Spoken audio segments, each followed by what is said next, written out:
देश भर के सभी स्कूल बोर्ड्स की परीक्षाओं को समान पैटर्न पर लाने की कोशिश में एनसीईआरटी की एक यूनिट परख ने शिक्षा मंत्रालय को एक रिपोर्ट दी है। इसमें कहा गया है कि 12वीं बोर्ड के फाइनल मार्क्स में 9वीं, 10वीं और 11वीं कक्षा के प्रदर्शन को भी शामिल किया जाना चाहिए। इन सभी क्लासेस में बच्चों की परफॉर्मेंस, उनके एग्जाम्स और क्लास के प्रोजेक्ट्स, ग्रुप डिस्कशन दोनों को ध्यान में रखकर तय होगा। पिछले एक साल में परख ने 32 स्कूल बोर्ड से बात की है और फिर शिक्षा मंत्रालय को एक रिपोर्ट भी दी है। तो आज इसी मुद्दे पर हम बात करेंगे कि आखिर 12वीं का जो रिपोर्ट कार्ड है वो तैयार कैसे होगा और क्या पूरी बदल जाएगी 12वीं बोर्ड परीक्षा, कैसे होगा छात्रों का मूल्यांकन। मैं हूं आपके साथ कविता थपलियाल और हमारे साथ इस खास चर्चा में शामिल हो रहे हैं GS Rajput, former director national council of education research and training, और हमारे साथ पूर्णिमा मेनन है, principal Anand Vidya Vihar school Vadodara, Pramod Maheshwari, MD career point Kota, professor doctor Dayanand Tiwari, Saraswati classes Mumbai. आप सभी का स्वागत है हमारी इस बेहद खास पेशकश में। और पहला सवाल राजपूत सर से ही मैं चाहती हूँ, क्योंकि जिस तरह के सुझाव दिए गए हैं और सुझाव से पहले इस तरह का बदलाव अगर हम समझना चाहें तो क्यों ज़रूरी लगता है फ़िलहाल के माहौल में, और इस तरह के बदलाव का सुझाव देने के पीछे आपका तर्क क्या और इसका इम्पैक्ट क्या? देखिए, सबसे बड़ी जरूरत यह है कि बच्चों का मूल्यांकन जो हो रहा है वो उससे कोई भी संतुष्ट नहीं है और हम उनकी पूरी प्रतिभा का आकलन नहीं कर पा रहे हैं। इसलिए विभिन्न प्रकार के सुझावों पर विचार होना चाहिए, देश भर को विचार करना चाहिए। हमने जितनी घटनाएं अभी देखी हैं उन सब में लगता है कि मूल्यांकन की हमारी पद्धतियां सही नहीं है, चाहे कोई भी परीक्षा हो। इसलिए ये जो बात कही गई है कि बच्चे में लगातार किस तरह का विकास होता है, इसकी उपलब्धियां कैसे जाती हैं, मैं इसको सही दिशा में उठाया हुआ कदम मानता हूँ। इससे हमें उसको और समझने में आसानी होगी कि क्या वो कई तरह की चीजें होती हैं। कुछ बच्चों का समय के साथ, उम्र के साथ लगाव कम हो जाता है अध्ययन में, कुछ का बढ़ जाता है और कुछ का तो बहुत ज्यादा बढ़ जाता है, जिन्हें हम लेट ब्लूमर्स कहते हैं, और हमारे देश में से बहुत से होते हैं। इसलिए मैं इस सुझाव का समर्थन करता हूँ और मैं चाहता हूँ कि मूल्यांकन पर सारे देश में बातचीत होनी चाहिए। हमें नए तरीके निकालने चाहिए जिससे हम बहुत से और सुधार कर सकते हैं। चलिए चर्चा को आगे बढ़ाते हैं और बाकी पैनलिस्टों से भी हम बात करते हैं। और जैसा कि राजपूत जी जवाब में भी कह रहे थे कि बहुत ज़रूरी है कि बच्चों का मूल्यांकन सही तरीके से करना चाहिए, उनकी समझ का, उनकी इंटेलिजेंस का जो है मूल्यांकन सही तरीके से करना चाहिए। अब ऐसे में प्रोफेसर दयानंद जी, जो सुझाव में परसेंटेज बताए गए हैं 9th के, 10th के, 11th के अलग अलग रेशियो में, उस बंटवारे को आप कैसे देखते हैं? क्योंकि ये जो पूरा सुझाव है ये राज्यों के पास भी गया है और राज्यों ने इसको लेकर अपना एक तर्क जो है वो अलग समझाया है। आपका क्या व्यू बनता है? देखिए, यहाँ पर मैं देख रहा हूँ कि जो परख समिति है, परख समिति ने 9वीं से लेकर 12वीं तक को जोड़कर एक रिपोर्ट कार्ड बनाने की बात कही है। उन्होंने कहा है कि 9वीं का 15%, 10वीं का 20%, 11वीं का 25% और 12वीं का 40% जोड़ा जाए। तो ये एक लंबा डिस्टेंस होता है जो 4 सालों का, वह समझ में नहीं आएगा, क्योंकि समस्या यहाँ पर यह होगी कि 10वीं के बाद जब आर्ट, साइंस, कॉमर्स में बच्चे बटेंगे तो 11वीं 12वीं की बात कैसे बनेगी। जैसे आज हमारे यहाँ पैटर्न है 10+2। आज की बात अगर हम करें तो आज ये संभव ही नहीं है, क्योंकि जो आर्ट्स, कॉमर्स और साइंस है उनके सब्जेक्ट बिल्कुल बदल जाते हैं। आप जोड़ेंगे कहाँ? 10वीं का, 9वीं का जो फिजिक्स है, केमिस्ट्री है, या साइंस 1, साइंस 2 है, मैथ्स है, उनको आर्ट से कैसे आप जोड़ोगे? तो मुझे ये नहीं लगता कि जो परख समिति आई गई है देश में सुधार के लिए, तरह तरह की सुझाव देने के लिए, इनका सुझाव हो सकता है। लेकिन मैंने देखा कि जो राज्य हैं, राज्य सरकारें हैं, राज्य सरकारें यह कह रही हैं कि ठीक है, हम आपकी बात थोड़ा मानते हैं। उनका कहना है कि 11वीं का 40% और 12वीं का 60% हम उसमें से जोड़ने को तैयार हैं। मतलब 11वीं 12वीं को जोड़कर वह एक रिजल्ट बनाने के लिए तैयार है, और मुझे लगता है कि वह होना चाहिए। उसके बीच में उन्होंने फॉर्मेटिव और समेटिव दोनों तरीकों में से भी कितने कितने मार्क्स लिए जाए उसके बारे में भी बात की, वो भी ठीक है। फॉर्मेटिव और समेटिव दोनों जो मेथड हैं इवैल्यूएशन के वो होने चाहिए। और मैं ये मानता हूँ कि ये परिवर्तन ये बहुत अच्छा है, ये सुझाव होना चाहिए। लेकिन 9वीं से लेके 12वीं तक ना तो संभव है और ना ये हो पाएगा। जहां तक 11वीं 12वीं है जरूर होना चाहिए, मैं इसके लिए सहमत हूँ। चलिए, मेरे ख्याल से 9वीं और 10वीं आपको थोड़ा सा कठिन लग रहा है। एक एक करके टेक लेते हैं, उसके बाद चर्चा को हम आगे बढ़ाते हैं। तो पूर्णिमा जी, ओवरऑल आपको ये कितना मुमकिन होता हुआ दिखाई दे रहा है, और क्या ये भी तर्क सही है कि 9वीं से नहीं बल्कि 10वीं 11वीं से शुरू करें? क्योंकि देखिए, एक जो चीज़ जो राजू ने जो मैंने पहले भी पूछी प्रोफेसर साहब से भी, जो राजू ने तर्क दिया है उसके मुताबिक 9वीं 10वीं और 11वीं कक्षा के प्रदर्शन को अंतिम 12वीं के रिपोर्ट कार्ड में शामिल करने की बजाय 9वीं के 40% अंक, 10वीं के 60% अंक को अंतिम 10वीं के अंक में जोड़ा जाना चाहिए। उसके बाद इस तरह 11वीं के 40% अंक को 12वीं के 60% अंक को अंतिम 12वीं के साथ जोड़ा जाना चाहिए। पहले तो आपका इस पूरे सुझाव पर मत, और उसके बाद जो राज्यों ने अपना मत रखा है या जो तर्क दिया है उसे आप कैसे देखती हैं, और आपका क्या सुझाव होगा? 9वीं और 10वीं में जो है, मैं भी यही मानती हूँ कि 9वीं और 10वीं के जो मार्क्स हैं उसको 10वीं में जोड़ना चाहिए, न कि 9, 10, 11, 12 को सब मिलाकर 12 में, चाहे कितना भी कोई परसेंटेज उसका एलोकेशन हो। हालांकि ये नामुमकिन नहीं है, क्योंकि आजकल डिजिटल वर्ल्ड है, डिजिटल रिपोजिटरी होती है, तो आप मार्क्स को स्टोर कर सकते हो, आप उसको रिकॉर्ड रख सकते हो आपके डिजिटल बैंक में। लेकिन मुश्किल बात यह है कि 4 साल में बच्चे में बहुत अंतर आता है। एक दूसरी बात, जो बच्चा 9वीं और 10वीं में गणित यानी मैथमेटिक्स में अच्छा नहीं है, उसके मार्क्स वहां कम हो गए, तो उसके आधार पे अगर हमने उसके 15% मार्क्स भी ले लिए या 20% या 30% भी मार्क्स ले लिए, प्रॉब्लम ये होगा कि उसका 12th अफेक्ट हो जाएगा।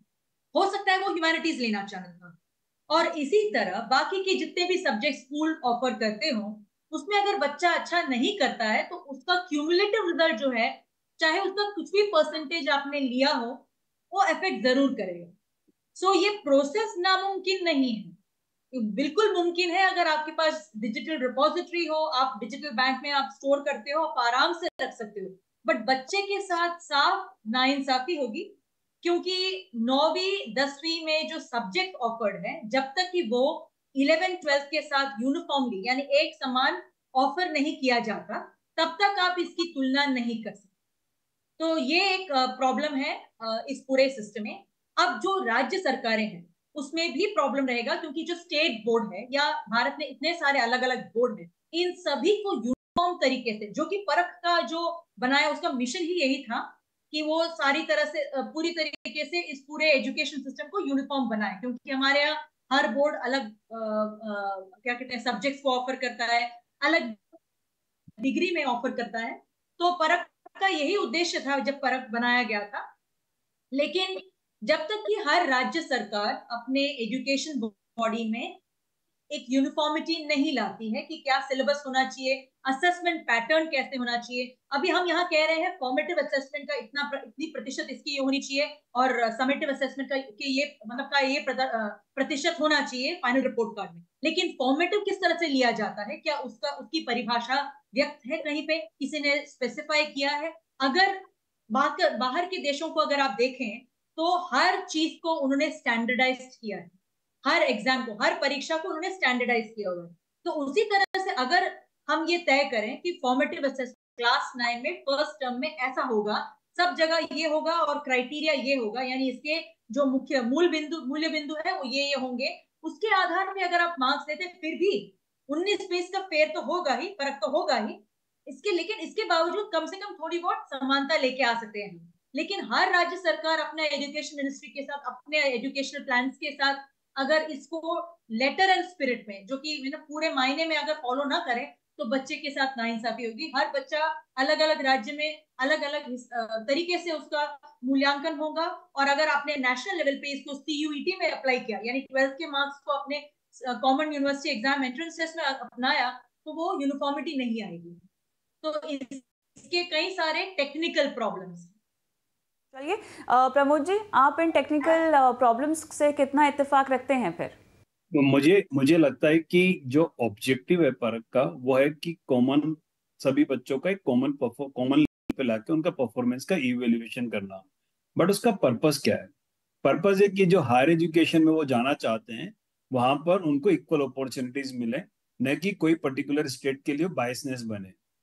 मुझे समझ में ये नहीं आया कि 9th 10th 11th 12th के जिस तरह से अलग अलग क्लास के मार्क्स लेकर हम जो 12th का सर्टिफिकेट क्यों देना चाहते हैं, क्योंकि आज तो सारे एग्जाम एंट्रेंस पर होते हैं।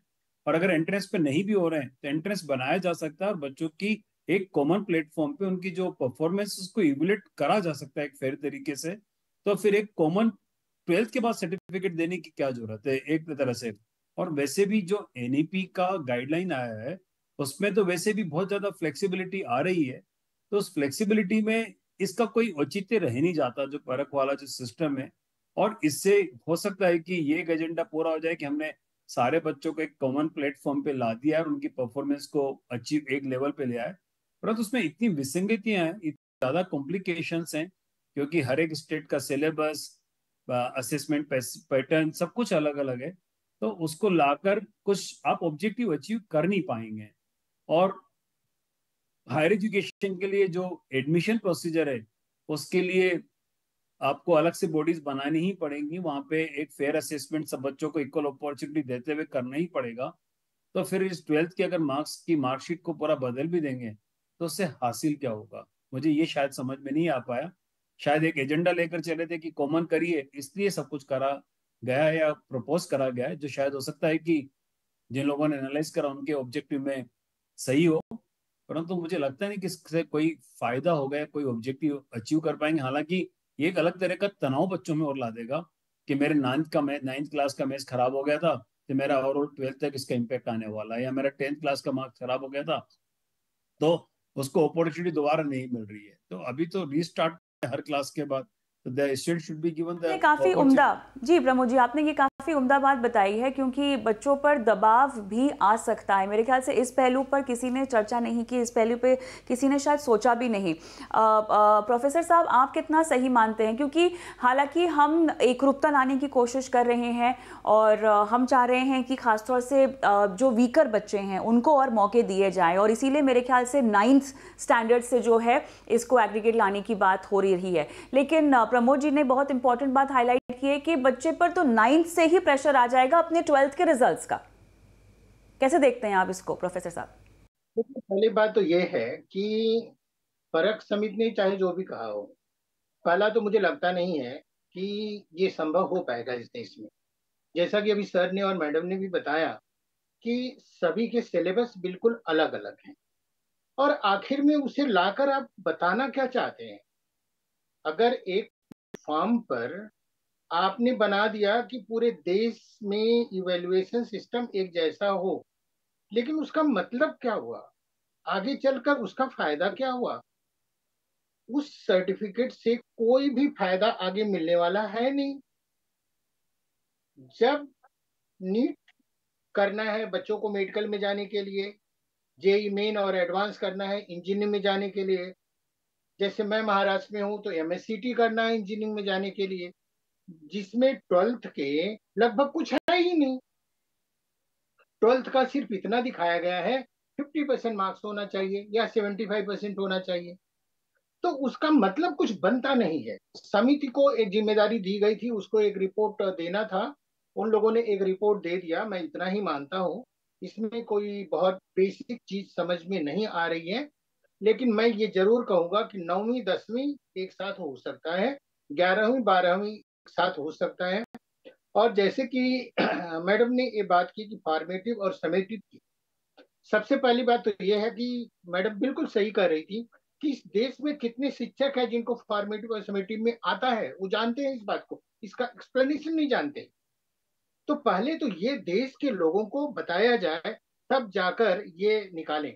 और राज्यों की स्थिति ये है कि राज्य ने भी अपना सुझाव सही दिया है। प्रोफेसर साहब, क्योंकि आपने अभी ये जिक्र निकाला ही है तो आप भी दर्शकों को बता ही दीजिए इसका मतलब भी क्या है। मैं भी आपसे अगला सवाल वही पूछने वाली थी। क्या फॉर्मेटिव वाला जो अलाइनमेंट है? देखिए, जो फॉर्मेटिव है वह जनरल चीजों को दिखा रहा है, जो समेटिव वाला है वह एक अलग तरह के कैलकुलेटिव रिजल्ट लेकर आता है। तो फॉर्मेटिव को अगर मुझे एक्सप्लेन करना हो तो मुझे 2 घंटा तो लगेगा समझाने के लिए, और समेटिव की वही है। जहां तक प्रश्नात्मक आकार जो है फॉर्मेटिव है, और उसका दूसरा रूप जो है वो समेटिव है। तो मतलब मैं ये मानता हूं, मैं यहाँ पर जो दोनों लोग हैं, आप लोगों की बात से पूरी तरह से सहमत हूं। आप लोगों ने जो कहा बिल्कुल सच कहा, अच्छा कहा और सही सुझाव दिया। मेरा सुझाव यही है कि 9वीं से लेकर 12वीं तक इस देश में कभी भी संभव नहीं हो पाएगा, यह कागज पर रहने वाला है। 11 12th एक साथ किया तो कोई बुराई नहीं है, क्योंकि इस देश में 11 12th एक साथ चल रहा है। नीट में 11 12th साथ में है, जेई में 11 12th साथ में है, तो बोर्ड में किया जाना चाहिए। मैं रिकमेंड करता हूं, मैं खुद भी कहता हूं कि बोर्ड के लिए यह जरूरी है कि 11 12th साथ में हो। जो बच्चे सीए की परीक्षा देते हैं 11 12th कॉमर्स उनके लिए लगता है। जो बच्चे नीट की परीक्षा देते हैं पीसीबी 11 का दोनों लगता है। कठिनाइयों जो पे बच्चे जी, जेई नीट तो और जेई थोड़ा सा एडवांस की कठिनाइयों पे फोकस करते हैं। और जो बात यहाँ पर प्रमोद जी ने उठाई है, पूर्णिमा जी आप भी बताइए कि स्टूडेंट्स को अब किस किस क्राइटेरिया में और किस किस पैरामीटर में प्रॉब्लम्स हो सकती हैं? जैसे कि मैंने पहले बताया कि फॉर्मेटिव असेसमेंट जब आप बोलते हैं, क्योंकि फॉर्मेटिव असेसमेंट और समेटिव असेसमेंट दोनों क्लियरली इस रिपोर्ट में लिखा गया है कि इस हिसाब से अगर किया जाए तो हम यूनिफॉर्मिटी लेके आ सकते हैं। लेकिन सबसे पहला मुद्दा यहाँ पे ये होगा कि फॉर्मेटिव का अंडरस्टैंडिंग, यानी लोग उसको क्या समझते हैं। और अगर जब तक कि उसमें एक यूनिफॉर्मिटी नहीं आती, कहने का मतलब जैसे अगर 9, 10, 11, 12 में अगर हमने एनसीईआरटी की किताबें प्रिस्क्राइब की तो लगभग पूरे देश में सभी एक ही जैसे टेक्स्ट बुक्स यूज करते होंगे, यूज करेंगे। अब उस टेक्स्ट बुक में हर चैप्टर को किस तरह से असेस किया जाना चाहिए, उसको पढ़ाने के बाद अगर वो बताया जाए बहुत क्लियरली, उसको स्पष्ट रूप से उसको लिखित रूप में सबको बताया जाए, यानी स्टैंडर्डाइज किया जाए, तो बच्चे के साथ नाइंसाफी होने के चांसेस कम है। हाँ, हम यहाँ प्रेशर तो बोल ही रहे हैं, लेकिन फॉर्मेटिव असेसमेंट प्रेशराइजिंग ज्यादातर नहीं होता। फॉर्मेटिव असेसमेंट वो होता है जब आप एक कॉन्सेप्ट पढ़ते जा रहे हो तो उसको कितने अलग तरीके से उसको असेस कर सकते हो और उसके कॉन्सेप्चुअल अंडरस्टैंडिंग के बारे में। समेटिव असेसमेंट वो होता है जब जैसे कि आप बोर्ड एग्जाम देते हैं तो पूरा साल आपने पढ़ लिया, उसके बाद आप एक लिखित परीक्षा में आप अपना प्रदर्शन दे रहे हैं, यानी आपने क्या पढ़ाई किया, आपकी क्या समझ में आया, आपकी कॉन्सेप्चुअल क्लैरिटी क्या है, वो आपने एक लिखित परीक्षा के दौरान आपने समझा दिया। लेकिन फॉर्मेटिव कई रूप में होते हैं, वो लिखित भी हो सकता है, मौखिक भी हो सकता है, आप उसको प्रदर्शित कर सकते हैं, जैसे परफॉर्मिंग आर्ट्स के थ्रू कर सकते हैं। तो क्योंकि आपको सिर्फ एक कॉन्सेप्चुअल क्लैरिटी को दिखाना है, अगर इसकी क्लैरिटी अगर लिखी गई, यानी जैसे कि सर बोल रहे हैं it will be a pipe dream, अगर ये सच्चाई में कन्वर्ट होने के लिए, यानी पेपर से वास्तविकता में प्रमोट होना या कन्वर्ट होना है, तो इसके लिए स्टैंडर्डाइजेशन की सख्त जरूरत है। जब तक कि हम ये नहीं बताते कि अच्छा इसके 30% फॉर्मेटिव असेसमेंट में क्या 30% आएगा या क्या 35% आएगा, इसमें कौन से चैप्टर्स आप असेस कर पाएंगे, किस किस्म के मूल्यांकन उसके कैसे होंगे, उसके आधार क्या होंगे, जब तक कि उसकी स्पष्टता से विवरण ना हो, कहीं लिखा ना गया हो, कहीं लिखित रूप में ना दिया गया हो। और दूसरी बात, केवल लिखित रूप में मिलना ही काफी नहीं है, इसके बाद इसका एविडेंस आपको मांगना पड़ेगा, बोर्ड को मांगना पड़ेगा, अलग अलग बोर्ड को, क्योंकि हर स्कूल या हर शिक्षा बोर्ड जो है अपने हिसाब से उसको ट्वीक ना करे, उसके लिए उसको स्टैंडर्डाइज फॉर्म में उसका एविडेंस कलेक्ट करे, तो जाकर ये कह सकते हैं कि हाँ हमने ये एक जैसा हर बच्चे के साथ कोई बच्चे के साथ हमने भेदभाव नहीं दिखाया, सब बच्चे को एक समान हमने उसका असेसमेंट किया, उसका मूल्यांकन किया है, इसलिए ये मार्क्स जायज है और ये बच्चे के यानी ये बच्चे का जो एकेडमिक क्रेडिबिलिटी है या क्रेडिट है ये चलिए, एक टेक मैं यहाँ पर इसी पूरे मसले पर लेना चाहूँगी राजपूत सर का भी, और उसके बाद मान लेते हैं कि एक खाका अप्रूव हो जाता है, मान लेते हैं कि ये सुझाव जो है वो मान लिया जाता है, सैनिटाइजेशन की ज़रूरत है, बहुत और भी इंट्रिकेट डिटेल्स हैं जो हमारे पास नहीं है, बारीकियाँ हैं जो हमारे पास फ़िलहाल नहीं है, लेकिन वो चर्चा का दूसरा पहलू होगा। राजपूत सर, जो राज्यों का सुझाव है और जो चर्चा में बात समझ में आ रही है, आप कितना सहमत हैं कि नवी 10वीं 11वीं कक्षा को के मार्क्स को भी यहाँ पर शामिल किया जाए? बिल्कुल सही है, क्योंकि ऐसी भी बहुत सी चीजें हम लोगों के साथ आती है शिक्षा में कि परीक्षा के दिनों में 2 महीने हमने पढ़ाई कर ली और हमने अच्छे नंबर प्राप्त कर लिए, वो सही स्थिति नहीं है। इसलिए जो निरंतरता है सीखने की, वह इस प्रयोग में, इस निर्णय में शामिल है और उसकी तरफ ध्यान देना चाहिए कि सीखने में एक निरंतरता की आवश्यकता होती है, और जब निरंतरता होती है तभी बच्चा उस पर मनन भी कर सकता है, चिंतन कर सकता है, आपस में बातचीत कर सकता है। और एक दूसरा तरीका भी है, बहुत से लोग आपको मिल जाएंगे जो कहेंगे मैंने तो सिर्फ 15 दिन पढ़ा था और मैंने ये कर लिया, मैंने वो कर लिया। वो नहीं, हम केवल अंक प्राप्त करने के लिए शिक्षा नहीं दे रहे, हम उसके व्यक्तित्व विकास के लिए शिक्षा दें। हम इस बात को समझे, माता पिता को भी समझाएं कि रेगुलरिटी की मतलब निरंतरता कितनी आवश्यक है, और ज्ञान के अर्जन में भी हमेशा हमें ये बात को ध्यान में रखना चाहिए कि एक एक सीढ़ी होता है, मकान जब बनता है तो एक ईंट के ऊपर ही दूसरी ईंट लगती है, एकाएक नहीं बनाया जाता, जो एकाएक बना दिया जाए तो वो भर भर कर गिर जाता है। इसलिए ये जो बात कही गई बहुत अच्छी कही गई, और जैसे ही कक्षा 11 से 12 में जाएगा तो बच्चा और भी अधिक मनोयोग से पढ़े, अपने उत्तरदायित्व को समझे, और निश्चित रूप से अगर उसको कुछ कम नंबर है, 11वें में लगता है कि मैं जिस लायक हूँ उससे कम हूँ, तो वो प्रयोग करके उसको आगे ला सकता है और मेहनत कर सकता है। चलिए, प्रमोद जी आपके पास में आऊंगी, और जैसा कि मैं पहले कह रही थी कि मान लेते हैं कि अब इसी तर्ज पे आगे बढ़ना है, तैयारी के लिहाज से क्या कुछ करना होगा? एक बेसिक अजम्पशन, मेरे ख्याल से आप तीनों अपनी इंडस्ट्री के एक्सपर्टीज़ हैं, बेसिक अजम्पशन अगर हम मान लें उस आधार पर, असेसमेंट्स के आधार पर, बच्चों में 9वीं से लेकर 12वीं तक की तैयारी में क्या क्या एडिशनल चीज़ें अब शामिल करनी होंगी, अगर हम इसको मानकर चलते हैं कि ये सुझाव मान लिए गए हैं? प्रमोद जी। देखिए, इसमें दो पार्ट है, जैसे समेटिव असेसमेंट और फॉर्मेटिव असेसमेंट की हम बात करें तो फॉर्मेटिव असेसमेंट के लिए सबसे बड़ा काम तो टीचर्स ट्रेनिंग का आ जाएगा पूरे देश में, कि हर टीचर को ट्रेन करना पड़ेगा कि आप असेस कैसे करेंगे। क्योंकि फॉर्मेटिव असेसमेंट में तो काफी ज्यादा सब्जेक्टिविटी होती है कि क्लास पार्टिसिपेशन के भी नंबर होते हैं, प्रोजेक्ट के भी होते हैं, अच्छा कंटिन्यूस इवेल्युएशन। हमारे देश में जहां पर सरकारी टीचर्स की इलेक्शन में ड्यूटी लगा दी जाती है और एक एक दो दो महीने तक वो बाहर रह जाते हैं, तो आप बताइए बच्चों का असेसमेंट होगा कैसे उन दिनों में? तो सबसे पहले तो पूरा फ्रेमवर्क ही चेंज करना पड़ेगा। जो टीचर्स आज हमारे पास ट्रेंड है, जिनको हम बीएड बोलते हैं, आज बीएड के करिकुलम में नहीं है फॉर्मेटिव असेसमेंट कैसे रखा है, ट्रेंड ही नहीं है हमारे लोग, तो असेसमेंट ही कैसे होगा? तो सबसे बड़ा प्रॉब्लम तो फॉर्मेटिव असेसमेंट के लिए ट्रेनिंग रिक्वायरमेंट है लार्ज स्केल पर। और आप समझ सकते हैं हमारे देश का जो स्केल है और जिस तरह का स्केल एजुकेशन सिस्टम का है, वो सबसे बड़ा चैलेंज है। अगर और उसको फिर स्टैंडर्डाइज करना, जैसे भी मैम बता रही थी कि स्टैंडर्ड फॉर्मेट बनाना, फैकल्टी को टीचर्स को ट्रेन करना, उसके एविडेंस, फिर उसको असेसमेंट करना, असेसमेंट के लिए एविडेंस के सिस्टम बनाना, और उसके बेसिस पे सारा काम करना। ये काम करने के लिए बहुत ज्यादा आपको मान के चलिए स्केल की जरूरत है, काम की जरूरत है, और वो एक बहुत असंभव सा टास्क लगता है देखने में, तो बहुत मुश्किल काम है। हाँ, समेटिव असेसमेंट तो होते हुए आ रहे हैं सालों से, तो वो तो जैसे बोर्ड का एग्जाम और स्कूल का एग्जाम हो रहा है वैसे वो होता रहेगा, क्योंकि वो तो फाइनली रिटर्न एग्जाम है कि पेपर दीजिए, क्वेश्चन में जो मार्क्स आ रहे हैं वो आ जाएंगे। परंतु फॉर्मेटिव बाकी तो फिर डेटा है, एक बार डेटा आ गया तो फिर बाद में रिजल्ट को तो कंपाइल करना इट्स ए डिजिटल थिंग, तो वो तो बाद में हो ही जाएगा।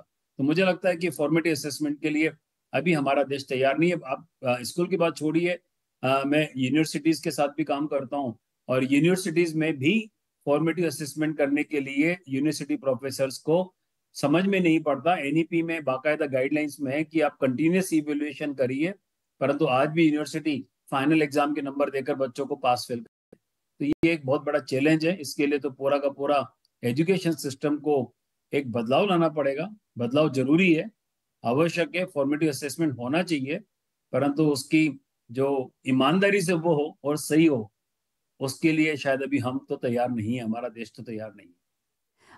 लबोलुबाब यही है कि भले ही कितना भी स्वागत किया जाए इस तरह के सुझाव का, इस पर मंथन और गहन मंथन की ज़रूरत है। इसीलिए भी ना सिर्फ इसको अमल में लाना, लागू करना थोड़ा सा पेचीदा हो सकता है, लेकिन इसके अंदर जो टेक्निकलिटीज़ इन्वॉल्व हैं उसको लेकर, पूरे फॉर्मेट को लेकर अपने आप में, क्योंकि एक नयापन है, क्योंकि एक नई तरह की सोच भी है, और जब भी आप कुछ नया करने जाते हैं तो उसमें प्राइमरी चैलेंजेस आते ही है। तो अगर इसको अमल में लाना है तो उन चैलेंजेस को आपको जो है वो दूर करना होगा, और एक बड़े बदलाव के और बड़ी सोच के साथ और तगड़े मंशा के साथ आपको आगे बढ़ना होगा। बहुत बहुत धन्यवाद आप सभी का इस पेशकश में शिरकत की और दर्शकों को ये पूरा मामला समझाया। मुझे भी इजाज़त दें, नमस्कार।